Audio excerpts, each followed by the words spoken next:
El Evangelio de hoy tiene una gran pregunta. Señor, ¿son pocos o son muchos los que se salvan?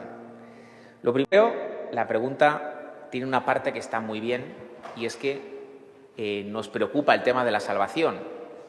Hoy en día, como vivimos en una sociedad muy secularizada, donde la mayor parte de las personas no tienen fe, tener fe no es creer que existe algo, eso es algo natural. Para no creer que existe nada hace falta tener mucha fe, decir, no existe nada, estoy seguro. Hace falta hacer un acto de fe, no sé en quién, en algún filósofo, pero tener fe no es creer que existe alguien, sino tener fe es, entiendo que Dios se ha revelado y acepto lo que dice, ¿no? Y eso es tener fe. Como la mayoría de las personas en nuestra sociedad no tienen fe, pues muchas veces se nos contagia nuestro modo de vivir la fe, se nos contagian planteamientos secularizados, muy de tejas para abajo. Y a veces los cristianos no nos planteamos esta pregunta que es tan importante por la salvación. ¿Qué tengo que hacer para salvarme? Y Jesús muchas veces en el Evangelio habla de la salvación. Y Jesús muchas veces en el Evangelio nos dice que hay una posibilidad real de condenarse. Y entonces viene la pregunta, ostras, posibilidad real de condenarse, pero es una posibilidad real pero muy lejana o una posibilidad real muy cercana, ¿no? Es decir, ¿se condenan muchos o se condenan pocos? Si se condenan pocos, me quedo tranquilo, ¿no? Porque seguro que yo caigo entre los muchos que se salvan, ¿no? Pero como diga Jesús que se salvan pocos, pues qué agobio me entra, ¿no? Imagínate que Jesús dice, se salva solamente un 1% de la población mundial. Joder, qué agobio. No sé si voy a estar yo en ese 1%, ¿no? Entonces, la pregunta viene de ahí, ¿no? Primero, la pregunta por la salvación. Jesús quiere que pensemos en el tema de la salvación y que pensemos que hay la posibilidad real de la condenación y de la salvación. Jesús no quiere decir, no responde a la pregunta si son muchos o pocos. No nos habla de proporciones ni de números. Eso es curiosidad que no nos interesa.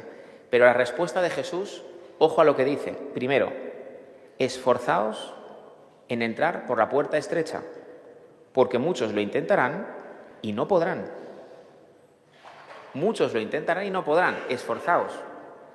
Estamos acostumbrados a pensar como las películas de Disney, deséalo y se realizará. Pues en este caso no, como casi nada en la vida, ¿no? Tú desea intensamente ser médico y se realizará. Pues no, hay que estudiar 6 años de carrera, ¿sabes? Hay que hacer un esfuerzo. La diferencia es que no todo el mundo está llamado a ser médico, no a todo el mundo le tiene por qué gustar y no todo el mundo tiene capacidad. Pero para ser santo, Dios a todo el mundo nos da la gracia, nos da la capacidad y todos estamos llamados, pero supone un esfuerzo. Igual que cuando una persona hace una carrera, a no ser que sea de estas nuevas que han sacado ahora, que sacan ahora, que no hay que hacer nada, que pintura de dedos prácticamente, ¿no? Pero las carreras de toda la vida, ¿no? Había que estudiar, ¿no? Y uno cuando tenía que estudiar, pues estaba muy dedicado a eso. Y supone un esfuerzo. Pues Jesús nos dice, esforzaos. O sea, ¿se van a salvar muchos o pocos? Y Jesús dice, esforzaos. No es simplemente, bueno, yo voy tirando y ya llegaré a la santidad, ya iré al cielo. Jesús dice, esforzaos. Supone un esfuerzo. Muchos lo intentarán y no podrán. Primero, porque no se esfuerzan. Entonces, pues para ser santo, para poder entrar en el cielo, supone un esfuerzo, un sacrificio. Si simplemente hacemos lo que nos va saliendo o apeteciendo, no vamos a llegar. Tú no vas a ser ingeniero si solo estudias cuando te apetece. Eso es básico, ¿no? O en el cole te educan para estudiar cuando no te apetece o no harás una carrera universitaria, ¿no? Pues eso es lo que nos dice el Señor, supone un esfuerzo. No es simplemente hacer lo que nos va saliendo del corazón o algo así, en plan religiosidad romántica. Tú haz lo que te salga del corazón y ya verás cómo... No, hay un esfuerzo, hay que a veces hacer cosas que no nos salen, que no nos son fáciles, ¿no? Es muy impresionante lo que dice, muchos intentarán entrar y no podrán.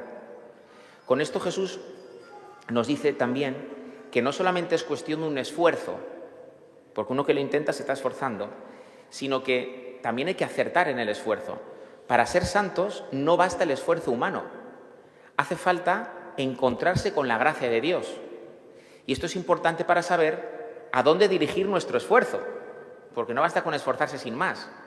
Tú para ser campeón olímpico de los 100 metros tienes que entrenar de una manera diferente que para ser campeón de ciclismo. Es otra cosa, son otro tipo de entrenamiento, ¿no?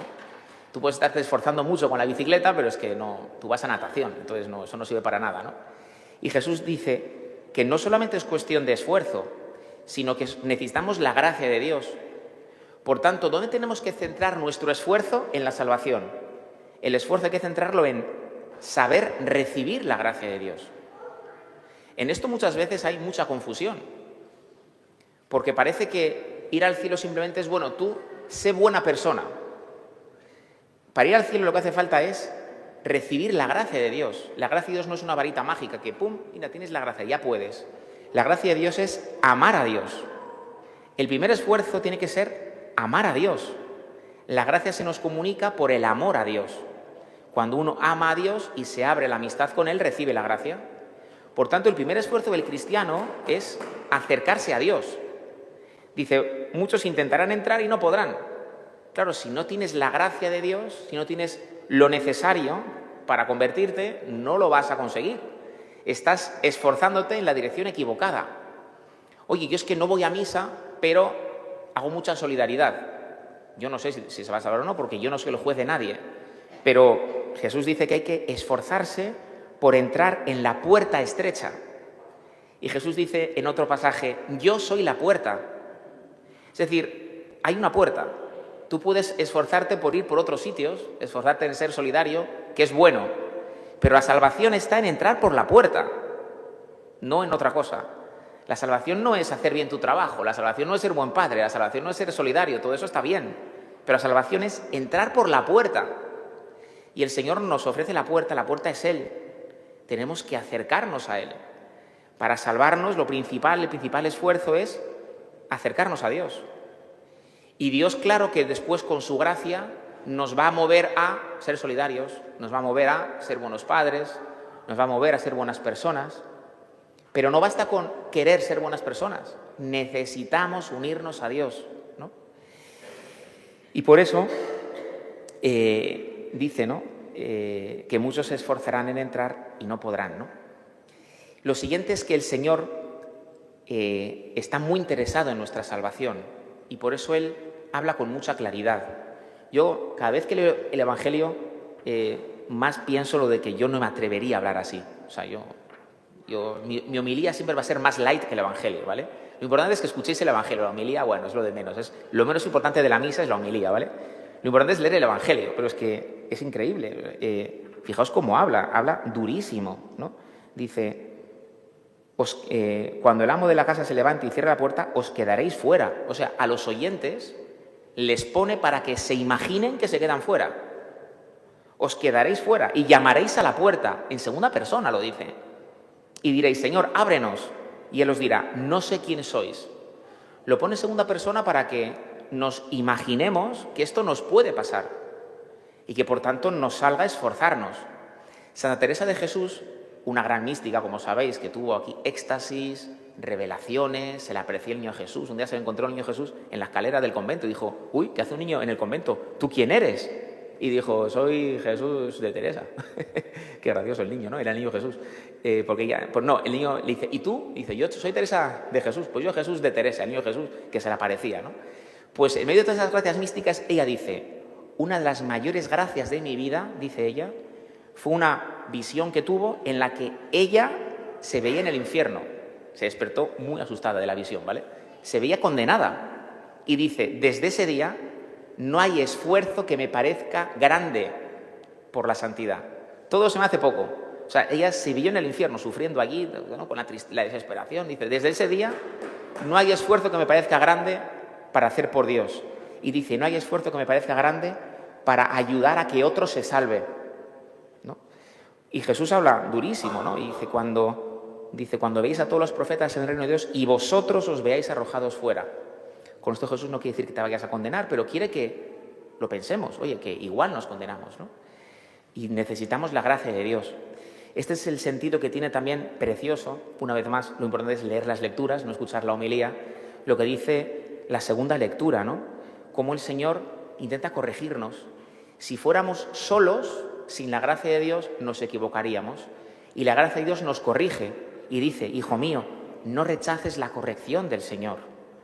Y no te desanimes cuando te reprenda, porque el Señor reprende a los que ama y corrige a sus hijos preferidos.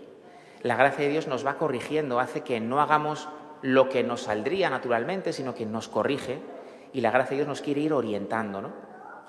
Por último, decir que el Señor no solamente nos enseña esto, Él no solamente es el maestro que nos dice y se preocupa por nuestra salvación, sino que Él es el primero, el que ha caminado por delante. Él es el primero que se ha esforzado, Él no lo necesitaba, Él es Dios, está en el cielo, pero Él ha querido hacerse hombre y ha querido esforzarse y ha querido sufrir por nosotros. Él no solamente dice, oye, esfuérzate, que si no te suspendo, sino que Él se hace hombre, Él es el primero en cargar por la cruz, Él es el primero en sufrir con nosotros y Él quiere ir por delante, no solamente nos manda, sino que Él va por delante y Él ha muerto en la cruz, ¿no? Y Él ha sufrido, y Él ha tenido humillaciones, y Él ha tenido menosprecios, y Él ha tenido que esforzarse, y Él cuando predicaba no tenía dónde reclinar la cabeza, y Él a veces no tenía que comer, y a veces no tiene tiempo ni para descansar, dice el Evangelio. Él es el primero que se ha esforzado, no por su salvación, que eso ya está asegurado porque es Dios, ¿no?, sino por nuestra salvación. Él es el primero que se esfuerza con nosotros, ¿no?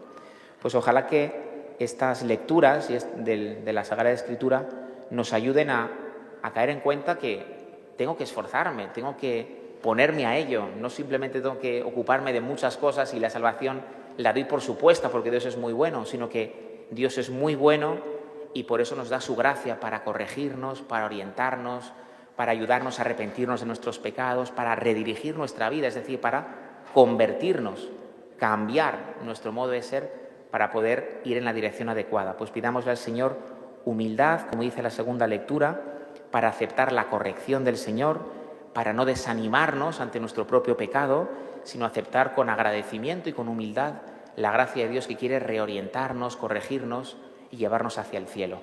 Y ojalá que sean muchos los que se salven. Yo por mí, que sean todos, ¿no? Pero esforcémonos, ¿no?, en recibir la salvación que el Señor quiere darnos.